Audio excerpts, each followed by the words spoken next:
Hello students, हमारे पास नया question है। Find the point on the x axis which is equidistant from the point 2, -5 and -2, 9। यानी कि इस पॉइंट से एक्स एक्सिस पे जो पॉइंट है वह इक्वल डिस्टेंस पे है, तो उस पॉइंट का कोऑर्डिनेट निकालना। सबसे पहले हम ये समझते हैं कि अगर एक्स एक्सिस पे कोई पॉइंट होगा तो उसका कोऑर्डिनेट क्या हो सकता है। जैसे ये हमारा कोऑर्डिनेट एक्सिस है, ठीक है, ये हमारा कोऑर्डिनेट एक्सिस है, ये हमारा 0 है, इधर पॉजिटिव होगा एक्स एक्सिस पे, इधर नेगेटिव होगा, ऊपर पॉजिटिव होगा वाई एक्सिस पे, नीचे वाई एक्सिस पे नेगेटिव होगा। ठीक है, अब ये चीज़ें समझिए कि अब एक्स एक्सिस पे कोई भी पॉइंट होगा।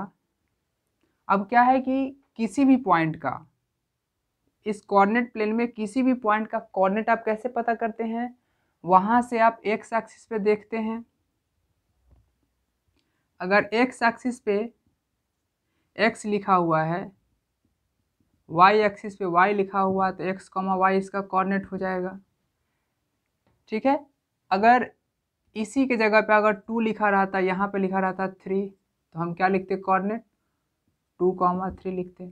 ठीक है, यानी कि जिस पॉइंट का हमें कोऑर्डिनेट बताना होता है उस पॉइंट से हम परपेंडिकुलरली एक्स एक्सिस पे भी देखते हैं, और जो लिखा होता है वही उस पॉइंट का एक्स कोऑर्डिनेट होता है, और उसी पॉइंट से हम वाई कोऑर्डिनेट पे देखते हैं, वाई एक्सिस पे देखते हैं, और वो जो लिखा हुआ रहता है वहाँ पे वही उसका वाई कोऑर्डिनेट होता है। ठीक है, अब हम थोड़ा सा आगे बढ़ते हैं कि अगर कोई पॉइंट एक्स एक्सिस पे ही हो, तो एक्स एक्सिस पे हो तो उसका एक्स कोऑर्डिनेट तो जो है सो तो होगा ही, लेकिन अगर उस पॉइंट से वाई एक्सिस पे देखें तो क्या लिखा हुआ है 0, यानी कि उसका वाई कोऑर्डिनेट क्या होगा 0 होगा। यानी कि यह स्वाभाविक सी बात समझ लीजिए कि एक्स एक्सिस पे जितने भी पॉइंट होंगे उसका एक्स कोऑर्डिनेट तो कुछ ना कुछ होगा, लेकिन वाई कोऑर्डिनेट डेफिनेटली 0 होगा। उसी तरीके से अगर वाई एक्सिस पे कोई पॉइंट है तो उसका वाई कोऑर्डिनेट कुछ ना कुछ तो होगा ही, लेकिन एक्स कोऑर्डिनेट 0 होगा। यानी कि एक्स एक्सिस पे कोई पॉइंट है तो उसका वाई कोऑर्डिनेट 0 होगा, और वाई एक्सिस पे कोई पॉइंट है तो उसका एक्स कोऑर्डिनेट 0 होगा। ठीक है, अब यहाँ क्या हमारे पास क्वेश्चन में है, find the point on the x axis, यानी कि एक्स एक्सिस पे कोई पॉइंट है, उस पॉइंट का कोऑर्डिनेट क्या होगा, हम इसको एज्यूम करेंगे यहाँ पर। ठीक है, तो सबसे पहले हम ये समझते हैं, हम यह कोऑर्डिनेट प्लेन बना करके हम एक्सिस पे वो पॉइंट नहीं दिखाएंगे। क्यों नहीं दिखाएंगे? क्योंकि एक्स कोऑर्डिनेट या चूंकि एक्स एक्सिस पे है तो एक्स कोऑर्डिनेट कुछ ना कुछ तो होगा, राइट। अगर हम एक्स का वैसे तो पॉजिटिव वैल्यू हो सकता है, नेगेटिव वैल्यू हो सकता है, तो अगर हम फिगर में दिखा देते हैं पॉजिटिव साइड में, अगर आ जाता है नेगेटिव तो गलत हो जाएगा हमारा ड्राइंग। अगर पॉजिटिव आता है नेगेटिव साइड में अगर लिख देते हैं तो भी गलत हो जाएगा, इसलिए हम उसको दिखाएंगे ही नहीं। ठीक है, तो सबसे पहले सॉल्यूशन में जो हमारे पास है उस डाटा को हम लिखते हैं। जैसे हमारे पास क्या डाटा है, यह दोनों पॉइंट है,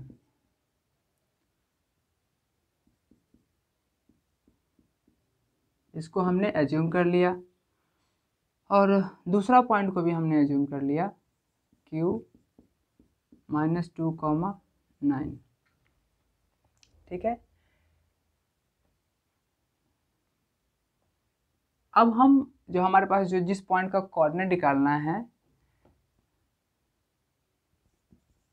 let the coordinate of point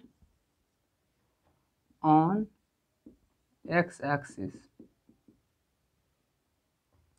is x, 0। इसका भी कुछ नाम दे देते हैं r। हमने क्या मान लिया कि x एक्सिस पे एक पॉइंट r है जिसका कोऑर्डिनेट x, 0 है। ठीक है, अब हम इसको फिगर के माध्यम से भी ड्रॉ कर सकते हैं कि यह मान लीजिए यह 2 पॉइंट है, आप कहीं भी दिखा सकते हैं, यह P है, ये Q है, और यह क्या है, थोड़ा तरीके ये R मान लेते हैं, होगा ठीक है।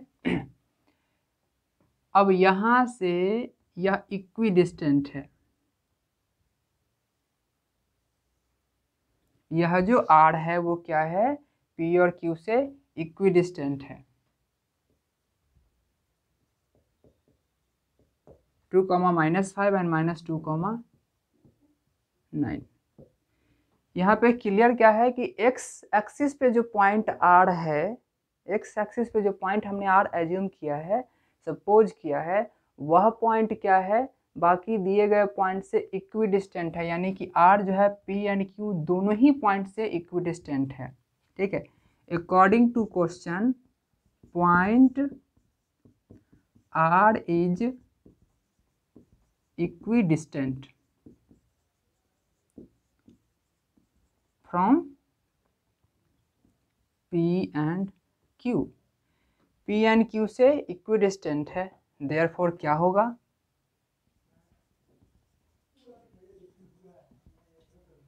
Therefore PR is equal to QR। Question तो यही कह रहा है, PR is equal to QR, या फिर ये भी कह सकते हैं PR square is equal to QR square. अब हम क्या करेंगे, PR स्क्वायर भी निकालेंगे एंड QR स्क्वायर भी निकालेंगे। ठीक है।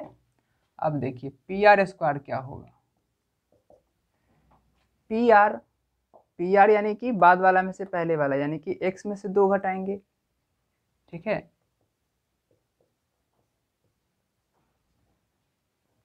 प्लस 0 -5 फिर इसका स्क्वायर। अब अचंभे में मत पड़िए, क्योंकि जैसा कि हम जानते हैं कि 2 पॉइंट है, ये A है, ये B है। अगर इसके बीच डिस्टेंस निकालना है, इसका कोऑर्डिनेट अगर x1 y1 है, x2 y2 है ना, तो इसके बीच का डिस्टेंस क्या होता है, √x2 - x1 का स्क्वायर प्लस y2 - y1 का स्क्वायर होता है। यानी कि स्क्वायर रूट के अंदर में x कोऑर्डिनेट के स्क्वायर, x कोऑर्डिनेट के डिफरेंस का स्क्वायर प्लस y कोऑर्डिनेट के, यानी कि y2 - y1 y कोऑर्डिनेट के डिफरेंस के स्क्वायर का समेशन होता है। ठीक है। हमने यही काम यहाँ पे किया है। अगर हम इधर स्क्वायर लगा देंगे तो इधर रूट नहीं लगेगा, ये सिंपल सी बात है। वही काम हमने किया है, इधर ये PR में इधर में स्क्वायर लगा दिया तो उधर रूट लगाने की ज़रूरत नहीं है। तो PR यानी कि बाद वाला में से, तो x - 2 का स्क्वायर प्लस 0 -5, तो ये क्या हो जाएगा, x - 2 का स्क्वायर।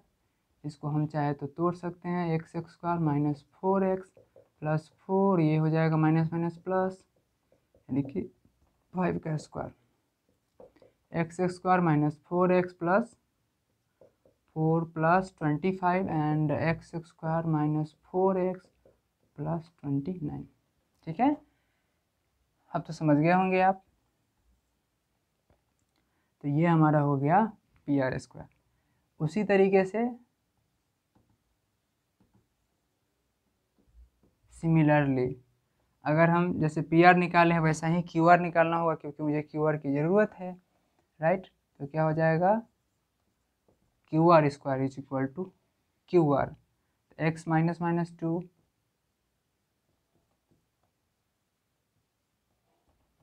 प्लस 0 - 9, ये कितना हो जाएगा, x + 2 का स्क्वायर हो जाएगा प्लस -9 का स्क्वायर, ये हो जाएगा x² plus 4x plus 4 plus 81, right. ये हो जाएगा x² प्लस 4x प्लस 85। ठीक है। अब इसको 1 कर दीजिए, from 1 PR square is equal to QR square है, इसलिए वो दोनों इक्वल हो जाएगा, x² - 4x, right, plus 29 is equal to x² plus 4x plus 85, ये दोनों तो कैंसिल ही हो जाएगा, ये दोनों कैंसिल हो गया। ठीक है, अब क्या हो सकता है, यहाँ -4x है, ठीक है, 25 29, ठीक है, x -2 0 -5 यानी कि 25, ठीक है, यहाँ है क्यूबर x -2 x + 2 का स्क्वायर 4x और 81 85। ओके, अब अगर ये इधर आता है तो माइनस में हो जाएगा। Okay okay, don't worry. अब क्या करते हैं हम लोग, 4x को इधर लाते हैं, 29 को उधर ले जाते हैं, तो क्या हो जाएगा, -4x इज इक्वल टू 85 -29, ठीक है, तो हो जाएगा -8x, ये घटेगा तो हो जाएगा 6 5, ठीक है। अब क्या कर सकते हैं, और x is equal to 56y -8 यानी कि -7, तो x का वैल्यू हमारे पास आ गया -7, तो क्या कहेंगे 10, और कितना हो जाएगा x, 0 यानी कि -7, 0, ठीक है। तो ये हमारा रहा कि अगर कोई पॉइंट x एक्सिस पे है और किसी बाहर 2 पॉइंट से इक्विडिस्टेंट है तो कैसे उस पॉइंट का कोऑर्डिनेट निकलेगा। अब इसमें थोड़ी सी चेंजेस समझ लीजिए, अगर यहीं पे y एक्सिस रहता तो क्या करते, x कोऑर्डिनेट 0 होता तो 0, y मान लेते हैं हम, है ना, y एक्सिस पे होता तो x कोऑर्डिनेट 0 होता तो y को कुछ ना कुछ मानते, तो जनरली y कोऑर्डिनेट को y मान लेते हैं और x कोऑर्डिनेट को x मान लेते हैं, और इस तरीके से हम क्वेश्चन बनाते हैं। ठीक है, फिर मिलते हैं अगले क्वेश्चन में।